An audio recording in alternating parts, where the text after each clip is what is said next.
నమస్కారం CMR news వార్తలకు స్వాగతం. నా పేరు సుమలత. వార్తలో ముందుగా హెడ్లైన్స్.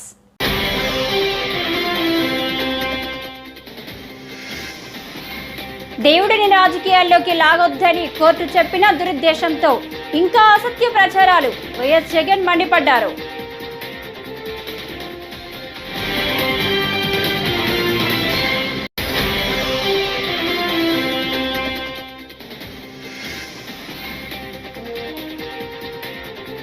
భద్రత లేకుండా ఇద్దరం ఆ ప్రాంతానికి వెళ్దాం. సీఎం రేవంత్ కు ఈటెల సవాల్.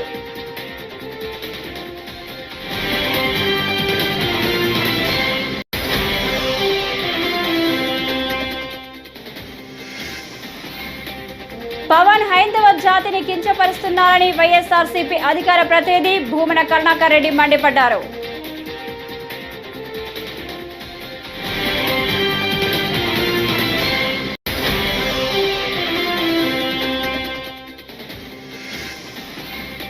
భూమి లేని నిరుపేద రైతులకు 5 లక్షల రైతు బీమా పత్తా లేకుండా పోయిందని మాజీ మంత్రి హరీష్ రావు.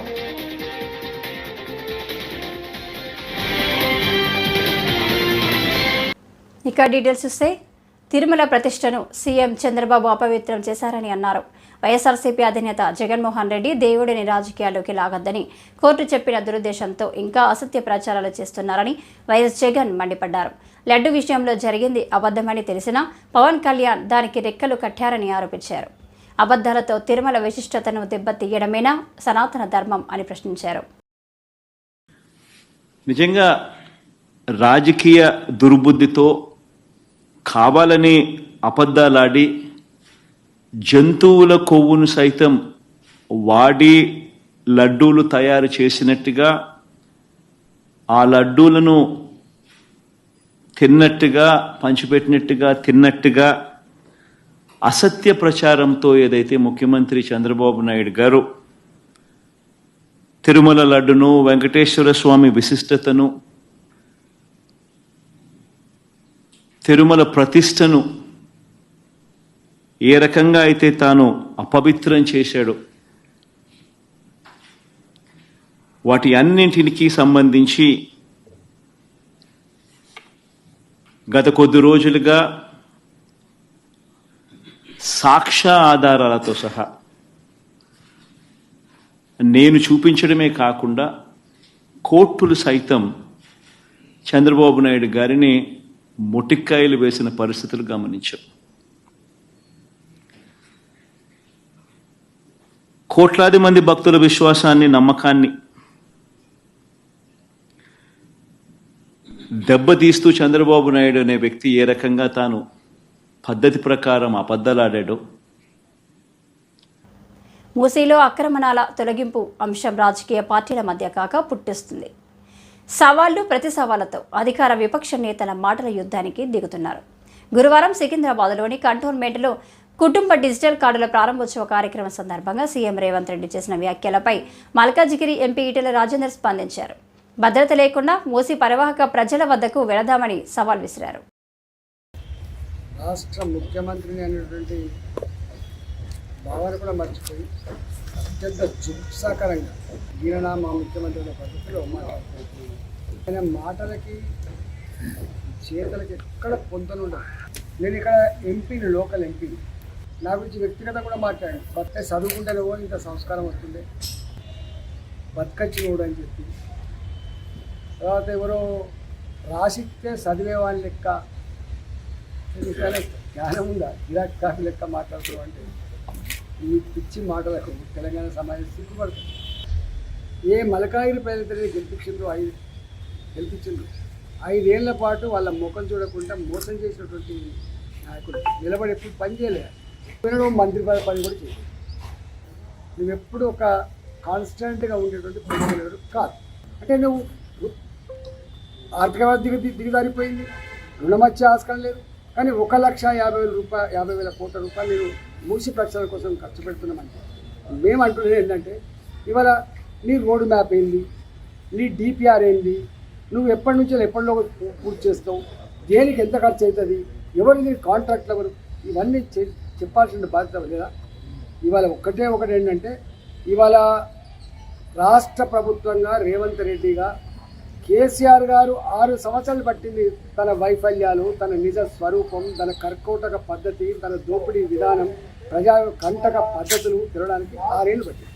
అప్పటిదాకా మరి భూమి లేని నిరుపేద రైతులకు 5 లక్షల రైతు బీమా పత్తా లేకుండా పోయిందని మాజీ మంత్రి హరీష్ రావు సంచలన ఆరోపణలు చేశారు. ఇవాళ ఆయన మహబూబాబాద్ జిల్లా తొర్రూరులో రైతులు చేపట్టిన ధర్నాలో పాల్గొని సంఘీభావం ప్రకటించారు. ఈ సందర్భంగా ఆయన మాట్లాడుతూ దసరాలోపు ప్రభుత్వం రైతు బంధు నిధులు విడుదల చేయాలని, ఎకరానికి రైతుల ఖాతాల్లో 7,500 రూపాయలు జమ చేయాలన్నారు.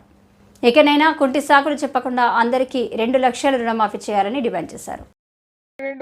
హరీష్ రావు మొత్తం రుణమాఫీ అయిపోయింది, నువ్వు రాజీనామా చేయని సిగ్గు లేకుండా మాట్లాడిండు. మరి అయితే గింత మంది వస్తారు గిడ. మా దయాకరణ చెప్పిండు, మొదటిసారి నేను ఆటో పెట్టలే, అన్నం పెట్టలే, ఛాయ్ పోయలే. ఎవరెవరికైతే రైతు రుణమాఫీ కాలేదో వాళ్ళు మాత్రమే రెండంటే ఒక గిన్ని దరఖాస్తులు వచ్చినాయి, గిన్ని కాయిదాలు వచ్చినాయి. ఇంకా చాలా మంది దగ్గర నట్టున్నాయి. ఇప్పుడే పాలకుర్తోళ్ళు కాగితం ఇచ్చిండ్రు. ఒక్క పాలకుర్తి మండలంలో 4,314 మందికి ఇంకా రుణమాఫీ కాలే. 4,314 మందికి కాలే. ఏపీజీఈబీ బ్యాంకులో 1800, పంజాబ్ నేషనల్ బ్యాంకులో 1700, డి కోఆపరేటివ్ బ్యాంకులో 814. మొత్తం కలిపితే ఒక్క పాలకుర్తి మండలంలో 4,314 మందికి కాలే. ఇంకా అంటే అయింది తక్కువ, కాంది ఎక్కువ. అంతెందుకు, నిన్న తుమ్మల నాగేశ్వరరావు ఆయన్నే మంత్రి చెప్పిండు. ఏమన్నాడు?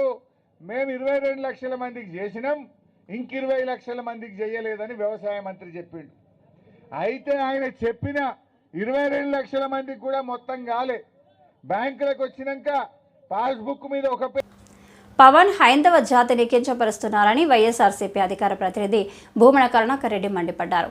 తిరుపతి సభలో పవన్ స్పీచ్ చూసి కెవ్వు కేక పాట గుర్తొచ్చింది అంటూ ఎద్దేవా చేశారు. సనాతన ధర్మం తన వల్లే కాపాడబడుతున్నట్టుగా పవనానంద స్వామి కలరింగ్ ఇచ్చారని ఘాటు విమర్శలు చేశారు. కళ్ళు తాగిన కోతిలా కోర్టులపై కూడా అనుచిత వ్యాఖ్యలు చేశారని దుయ్యబట్టారు. పవన్ కళ్యాణ్ తాజాగా వారాహి డిక్లరేషన్ సభలో చేసిన వ్యాఖ్యలపై భూమన కరుణాకర్ రెడ్డి స్పందించారు. వెంకటేశ్వర స్వామి దర్శనానికి వెళుతూ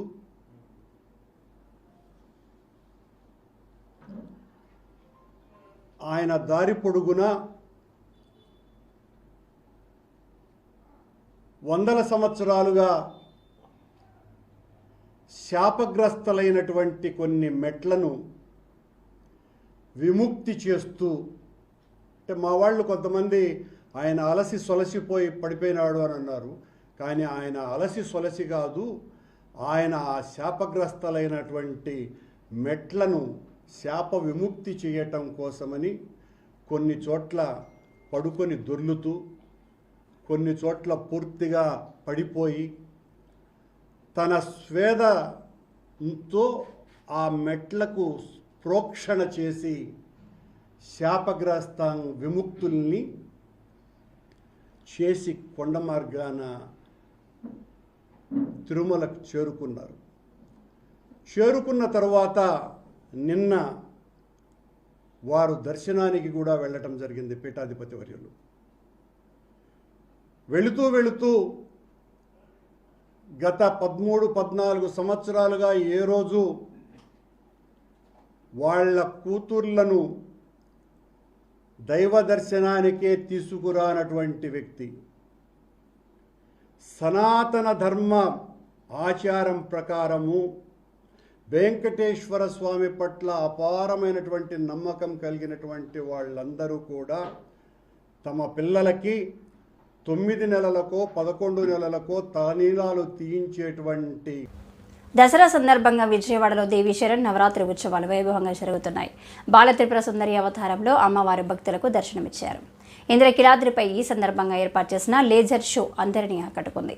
మహిషాసురుడిని అమ్మవారు సంహరించిన ఘట్టాలను లేజర్ షో ద్వారా తిలకించి భక్తులు ముగ్ధులయ్యారు. అలా ఆ శక్తి స్వరూపిణి కీలాద్రికి విచ్చేసింది. కానీ అంతటితో ఆ కార్యం పూర్తి కాలేదు. రాక్షసరాజునైన నన్ను ఈ మహిషి అందం పరవశింపజేస్తుంది. అది లేకుండా నేను జీవించలేను. ఈ మహిషిని ఎలాగైనా పొంది తీరాలి.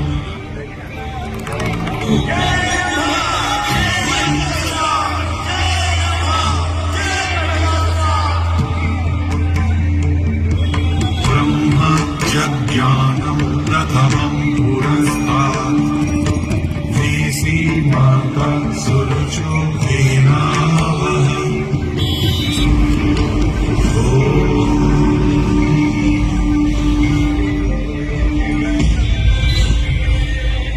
రంభుని కుమార మహిషాసుర, నీ భక్తికి మెచ్చాను. నీకేం వరం కావాలో కోరుకో, అనుగ్రహిస్తాను. బ్రహ్మదేవ, నీ దర్శన భాగ్యంతో కృతార్థుడనయ్యాను. నా తపస్సు నేటికి సార్థకమైంది. నాకు మరణం లేకుండా వరాన్ని ప్రసాదించు తండ్రి.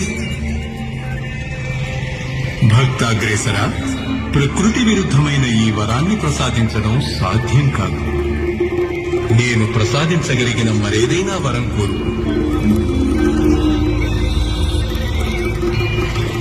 అటులైన ఈ విశ్వంలో హిందూపురం సరిహద్దు ప్రాంతాలలో కల్తీ కల్లు అమ్మకాలు అరికట్టాలని ఏపీ ఎంఎస్ఎఫ్ విద్యార్థి విభాగం తహసీల్దార్కు వినతి పత్రం అందజేసింది. కర్ణాటక సరిహద్దు ప్రాంతాలైన చెవులూరు పట్టణ గ్రామీణ ప్రాంతాలలో కల్తీ కల్లు అమ్మకాలు అధికమయ్యాయి అని వీటిని అరికట్టాలని కోరుతూ ఎంఎస్ఎఫ్ జిల్లా అధ్యక్షుడు రవికుమార్ ఆధ్వర్యంలో వినతి పత్రం అందజేశారు. కల్తీ కల్లు అమ్మకాలు చేస్తున్న వారిపై చట్టపరమైన చర్యలు తీసుకోవాలని కోరారు.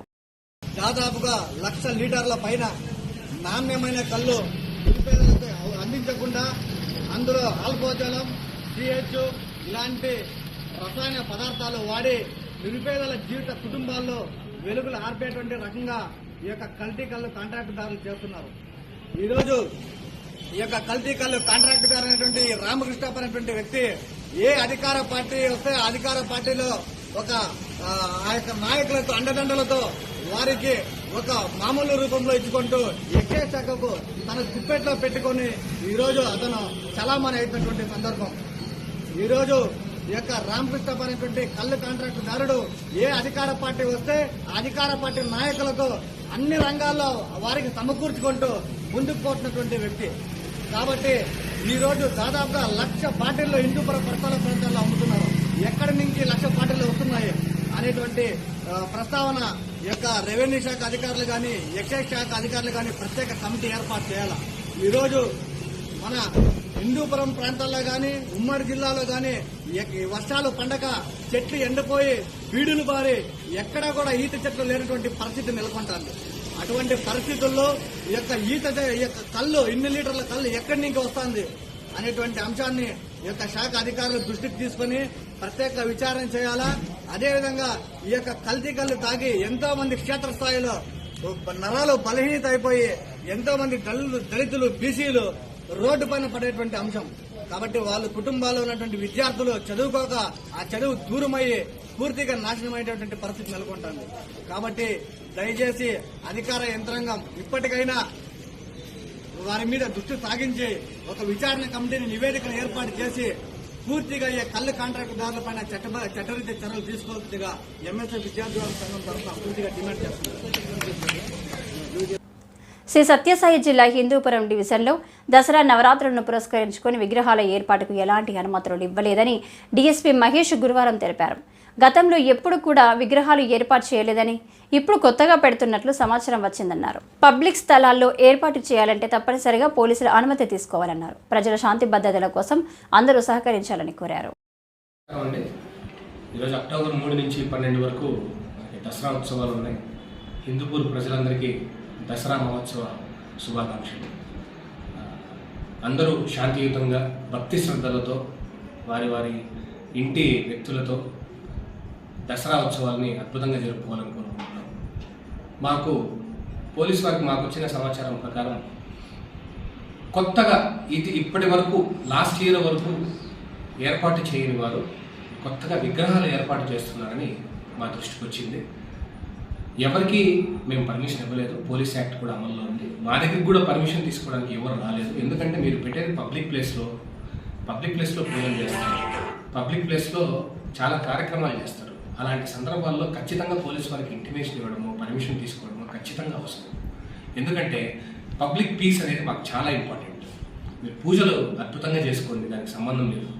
ఏర్పాటు చేసిన విగ్రహాలకి ఎట్టి పరిస్థితుల్లోనూ ఊరేగింపులు, డీజేలు, క్రాకర్స్, రంగులు చల్లుకోవడం లాంటివి మేము అనుమతించలేదు. కంప్లీట్లీ నిషిద్ధం. చేసుకున్నాం అక్కడే శాస్త్రయుతంగా నిమజ్జనం చేసుకునేలాగా దయచేసి చేయాలండి. ఎందుకంటే ఊరేగింపుల వల్ల చాలా మొన్న వినాయక నిమజ్జనం టైంలో కూడా అది రియర్ జరిగేదే. మేము ఖచ్చితంగా దానికి బందోబస్తు ఏర్పాటు చేస్తుంటాము.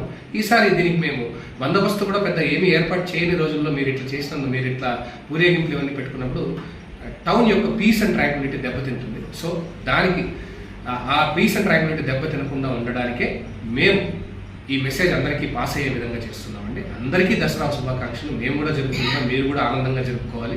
ఎట్టి పరిస్థితుల్లోనూ డీజేలు, ఊరేగింపులు, క్రాకర్స్, రంగులు చల్లుకోవడాలు లాంటివి, సినిమా పాటలు పెట్టుకోవడం లాంటివి నిషిద్ధం. ఎట్టి పరిస్థితుల్లోనూ పెట్టుకోకండి.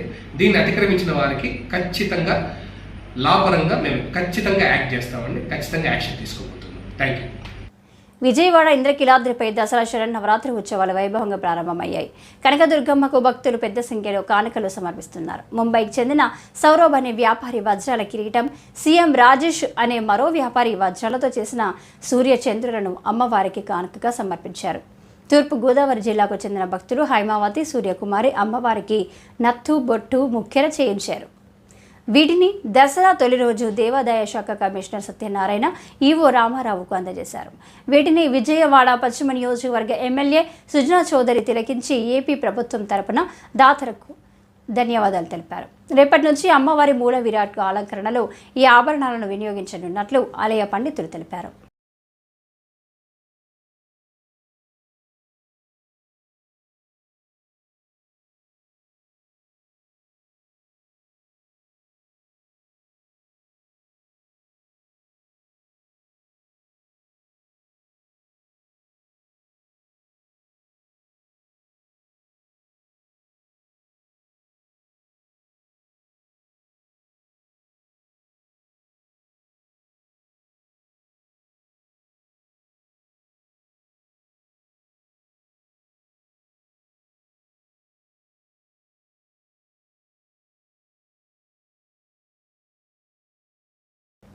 విశాఖ స్టీల్ ప్లాంట్ రక్షణ కోసం జరుగుతున్న ఆందోళనలో రాష్ట్ర ప్రజానీకం, కార్మికుల, ఉద్యోగులందరూ విశాఖ ఉక్కు ప్రైవేటీకరణను వ్యతిరేకించి ఉద్యమంలో పాల్గొనాలని ఏపీ రైతు సంఘం జిల్లా అధ్యక్షులు టి రమేష్ కుమార్ గురువారం పిలుపునిచ్చారు. నంద్యాల పట్టణంలోని తహసీల్దార్ కార్యాలయం ముందు ఏపీ రైతు సంఘం, కౌలు రైతు సంఘం, వ్యవసాయ కార్మిక సంఘాల ఆధ్వర్యంలో నిరసన కార్యక్రమం నిర్వహించారు. శాసనసభ్యులు దాదాపు 62 మంది శాసనసభ్యులు విశాఖ ఉక్కు కొరకు రాజీనామా చేశారు. విశాఖ ఉక్కు సాధించేంత వరకు మా రాజీనామాలు ఉపసంహరించుకోమని చెప్పేసి రాజీనామాలు చేస్తే కేంద్ర ప్రభుత్వం, ఆ రోజు కాంగ్రెస్ కేంద్ర ప్రభుత్వం విశాఖ ఉక్కు ఫ్యాక్టరీని ఇవ్వడం జరిగింది. మరి ఇక విశాఖ ఉక్కు ఫ్యాక్టరీ అనేటువంటిది 35 గ్రామాల ప్రజలు 33,000 ఎకరాలు భూములు విశాఖ ఉక్కు కోసం త్యాగం చేసిన రైతులు ఆ రోజు. మరి ఆ రైతులకు సంబంధించినటువంటి కుటుంబాల పిల్లలకు ఆ ఫ్యాక్టరీలో ఉద్యోగాలు ఇస్తామన్నారు. ఇంకా ఇప్పటి వరకు కూడా దాదాపు 50 ఏళ్ళు పైగా అవుతా ఉంది. ఇప్పటి వరకు ఆ ఫ్యాక్టరీలో రైతుల బిడ్డలకు ఇంతవరకు ఉద్యోగాలు దొరకకపోవడం లేదు. మరి ఈ ఫ్యాక్టరీ దాదాపుగా 6,000 కోట్లతో ఈ ఫ్యాక్టరీ ప్రారంభమైంది. మరి ప్రారంభమై అంచెలంచెలుగా ఎదుగుతూ దాదాపుగా 77,000 కోట్ల రూపాయల డివిడెండ్ కేంద్ర ప్రభుత్వానికి అందించింది. 6,000 కోట్లతో ప్రారంభమైనటువంటి ఈ యొక్క ప్రాజెక్టు అంచెలంచెలుగా డెవలప్ అయి 77,000 కోట్ల రూపాయల డివిడెండ్ కేంద్ర ప్రభుత్వానికి అందించింది. దాదాపుగా 6,700 కోట్ల రూపాయల డివిడెండ్ రాష్ట్ర ప్రభుత్వానికి అందించింది. ఆ రకంగా ఆ ఫ్యాక్టరీ ఉత్పత్తి ఫలితంగా అక్కడ కార్మికుల యొక్క శ్రమ ద్వారా ఉత్పత్తి అయినటువంటి ఆ యొక్క ఇనుము అమ్ముకోవడం ద్వారా వచ్చినటువంటి లాభాల్లో కేంద్ర రాష్ట్ర ప్రభుత్వాలకు పెద్ద ఎత్తున డివిడెండ్ రూపంలో ఆ రకంగా ఇచ్చినటువంటి ఈ ఫ్యాక్టరీ పైన మరి ఈరోజు ప్రైవేట్ కంపెనీ వాళ్ళ కనుబడింది. కేంద్ర ప్రభుత్వం, బీజేపీ ప్రభుత్వం కార్పొరేట్ ఊడిగట్టిన యొక్క ప్రభుత్వం ఏదైతే వచ్చిందో కొరిషపాడు మండలం మెదరమెట్ల పోలీస్ స్టేషన్ పరిధిలోని ప్రజలందరూ దసరా పండుగ సందర్భంగా ఊర్లు వెళ్లే సమయాల్లో జరిగే దొంగతనాల పట్ల అప్రమత్తంగా ఉండాలని ఎస్ఐ మహమ్మద్ రఫీ శుక్రవారం మీడియా ప్రకటన ద్వారా తెలియజేశారు.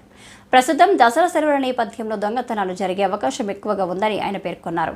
ఊర్లోకి వెళ్లే ప్రజలు తమ వద్ద ఉన్న డబ్బు, బంగారాన్ని లాకర్లో ఉంచుకోవాలని ఎస్ఐ సూచించారు.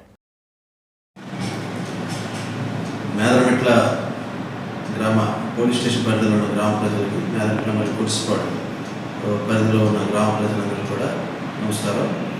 ఈ దసరా సందర్భంగా అందరికీ కూడా ఈ సెలవులు ఇవ్వడం అయింది. దసరా హాలిడేస్లో ఎవరైతే వాళ్ళ యొక్క సొంత ఊళ్ళకి కానీ వాళ్ళ బంధువులు ఊళ్ళకి వెళ్తూ ఉంటారు, ఈ సమయంలో తాళాలు వేసుకుని వెళ్ళే వాళ్ళు జాగ్రత్త మీ యొక్క విలువైన సామాన్లు, విలువైన బంగారం, నగదు ఏదైనా ఉంటే వాటిని వీలైనంత ఇదిగా మీరు బ్యాంకు లాకర్లో భద్రపరచుకోండి. వీలు కాని పక్షంలో మీ వెంటనే పెట్టుకొని తీసుకెళ్ళడం అలాంటి దాన్ని ఎలాగైనా జాగ్రత్త చేసుకోండి. దొంగతనాలు జరగకుండా, ఇంటి దొంగతనాలు జరగకుండా ఇంట్లో లేనప్పుడు జాగ్రత్త పడాలంటే ఇవన్నీ కూడా ముందు జాగ్రత్తగా మనం చర్యలు తీసుకోవాలి. అలాగే మీరు ఊళ్ళకి వెళ్ళేవాళ్ళు మీ చుట్టుపక్కల వాళ్ళకి ఒక మాట చెప్పి వెళ్ళడం, అలాగే మా పోలీసులకి మీరు ఊరు వెళ్ళే వాళ్ళు సమాచారం ఇవ్వండి. అక్కడ ఏరియాలో మేము బీట్ని మా పోలీసు యొక్క పహారాన్ని పెంచుతాము. అలాగే ఊళ్ళకి వెళ్ళేవాళ్ళు బయట, ఇంటి బయట 2 వీలర్స్ పెట్టడం, వాటికి తాళాలు లేకుండా మర్చిపోవడం అలాంటి కాకుండా ఇంటి లోపల ఎక్కడన్నా 2 వీలర్స్ని పెట్టుకొని లాక్ చేసుకొని వెళ్ళండి భద్రంగా. ఇంటికి వెళ్ళే ఊర్లోకి వెళ్ళి వాళ్ళు ఎవరైతే మళ్ళీ ఏదన్నా ప్రాబ్లం ఉన్నా వీలైనంత మీరు సీసీ కెమెరాలు పెట్టుకోవడానికి ఏర్పాటు చేసుకోండి.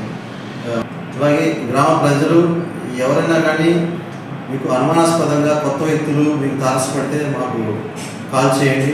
ఇప్పుడు 100 కాదు, మన పోలీసు సహాయానికి మీరు 112 కాల్కి డైల్ చేయాల్సి వస్తుంది. దాన్ని చేసి మీరు సంపూర్ణంగా స్పందిస్తాం. మీరు ఏదైతే ఎవరైనా అనుమానాస్పదంగా ఉంటే మాకు సమాచారం ఇస్తే దాని మీద మేము వాటిని విచారించి చర్యలు తీసుకుంటాం. చిత్తూరు జిల్లా పుంగనూరు పట్టణంలో చిన్నారి అస్పియా చనిపోయిన విషయం తెలిసిందే.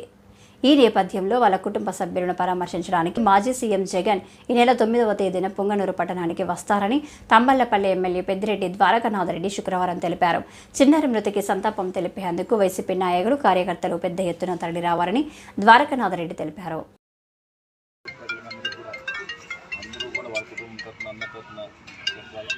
తర్వాత గురువారం 9వ తారీఖున జగన్మోహన్ రెడ్డి గారు, మన ఎమ్మెల్యే పెద్దిరెడ్డి రామచంద్రారెడ్డి గారు, ఎంపీ మిథున్ రెడ్డి గారు కూడా ఇక్కడికి రావడం జరుగుతూ ఉంది. మనం అందరం కూడా ఉన్నాము, తోడుగా ఉండాలి. నెక్స్ట్ కూడా ఇట్లాంటి జరగకుండా ఉండాలంటే ఏం చేయాలో ప్రతి ఒక్కరు కూడా మా కుటుంబానికి తోడుగా ధైర్యం చెప్పాలా, అందరం కూడా మేము ఉన్నామని ఒక భరోసా ఇచ్చే కార్యక్రమం ఇది. చేయాల్సిన బాధ్యత కూడా ప్రతి ఒక్క పౌరుని మీద, ప్రతి ఒక్కరి మీద ఉందని కూడా తెలియజేస్తూ, ఏమైనా కానీ ఇలాంటి నీచమైన చర్య జరగకూడదు. చాలా చాలా నీచమైన చర్య ఇది. అందరూ కూడా బాధపడాల్సిన దుర్ఘటన ఇది. చాలా బాధాకరంగా ఉందని కూడా మీకు అందరికీ తెలియజేస్తుంది. ఉచిత ఇసుక విధానం పేరుతో గతం కంటే ఇసుక ధరలు విపరీతంగా పెంచి ప్రజలపై భారం వేస్తున్నారని నిరసిస్తూ సిపిఎం ఆధ్వర్యంలో పెదపాడు మండల తహసీల్దార్ కార్యాలయం వద్ద శుక్రవారం ధర్నా నిర్వహించారు. ఈ కార్యక్రమంలో సిపిఎం నాయకులు కె శ్రీనివాస్ మాట్లాడారు. ప్రజలందరికీ ఉచితంగా ఇసుక అందించాలని, భవన నిర్మాణ కార్మికులకు ఉపాధి కల్పించాలంటూ నినాదాలు చేశారు. అధికారులకు వినతి పత్రం అందజేశారు. కె శ్రీనివాస్, సిపిఎం పార్టీ జిల్లా కమిటీ సభ్యులు ఈరోజు పెదపాడు మండల తహసీల్దార్ కార్యాలయం వద్ద సిపిఎం పార్టీ ఆధ్వర్యంలో అందరికీ ఉచితంగా ఇసుక అందించాలని, ఇసుక సమస్యని పరిష్కరించాలని చెప్పి డిమాండ్ చేస్తూ ఇవాళ ఆందోళన చేయడం, ధర్నా చేయడం జరుగుతూ ఉన్నది. రాష్ట్ర వ్యాప్తంగా అన్ని ప్రాంతాల్లో కూడా ఈరోజు ఇసుక సమస్య మీద భవన నిర్మాణ కార్మికులు, ప్రజలు అందరూ కూడా ధర్నాలు, నిరసనలు కూడా తెలియజేస్తూ ఉన్నారు. ఎందుకంటే ఇసుక సంబంధించిన ఏదైతే ఉచిత ఇసుక విధానం ఉందో దీనివల్ల రేట్లు పెరిగి సామాన్య ప్రజానీకానికి ఇసుక అందుబాటులో లేని పరిస్థితి ఏర్పడింది. ఫలితంగా భవన నిర్మాణ కార్మికులు కూడా ఉపాధి లేని పరిస్థితి ఉన్నది. మరి ఇట్లాంటి పరిస్థితుల్లో గతం కంటే మెరుగ్గా మేము ఇసుక విధానాన్ని అమలు చేస్తామని చెప్పేసి చెప్పారు. మరి గతంలో టన్ ఇసుక 700 రూపాయలు ఉంటే ఈరోజు 2,000 రూపాయల నుంచి 3,000 రూపాయలు ఉన్నది. అంటే గతం కంటే ఇవాళ అనేక రెట్లు ఇవాళ భారం, అంటే రవాణా పేరుతో కానీ ఇతర అనేక రూపాల్లో రేట్లు పెంచి ఇవాళ ఇసుకని భారం పెంచేయడం వల్ల సామాన్య ప్రజానీకానికి ఇసుక అందుబాటులో లేని పరిస్థితి ఉన్నది. మరొక వైపు ఇసుక అక్కడ రవాణా చేసి ఇవాళ బ్లాక్లో కూడా అమ్ముతున్న పరిస్థితి ఉన్నది. ఇవాళ అధికార పార్టీ నాయకులు, ఇవాళ కొంతమంది అధికారులు అడ్డకోలుగా సంపాదించుకోవడానికి ఇవాళ ఇసుక ఉపయోగపడతా ఉన్నది. ఇది చాలా దారుణం అని చెప్పేసి భావిస్తూ ఉన్నాం.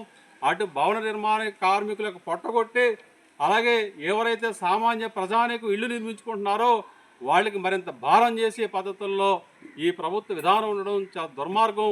కాబట్టి ఏదైతే ఉచిత ఇసుక విధానం అని చెప్పేసి రాష్ట్ర ప్రభుత్వం చెప్పిందో, విజయనగరం జిల్లా పోలీస్ శాఖ ప్రత్యేకంగా రూపొందించిన విజయనగరం పోలీస్ .app.government.in వెబ్సైట్లను జిల్లా ఎస్పీ వకుల్ జిందాల్ గురువారం జిల్లా పోలీస్ శాఖ కార్యాలయంలో ప్రారంభించారు. ఎస్పీ మాట్లాడుతూ సాంకేతికతను వినియోగించుకుని జిల్లా పోలీసులను ప్రజలకు మరింతగా చేరువ చేసేందుకు వెబ్సైట్ను రూపొందించామన్నారు. ప్రజలు వెబ్సైట్ను సంప్రదించి పోలీస్ శాఖ అందిస్తున్న సేవలను సద్వినియోగం చేసుకోవాల్సిందిగా కోరారు. సరే సార్.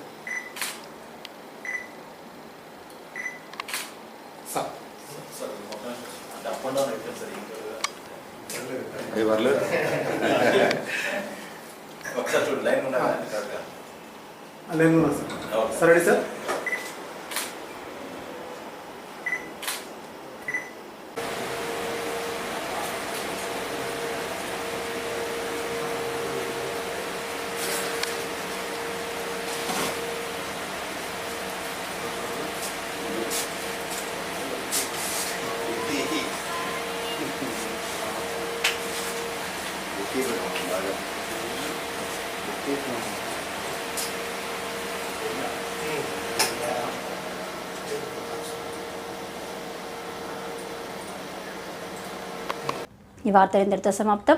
నమస్కారం.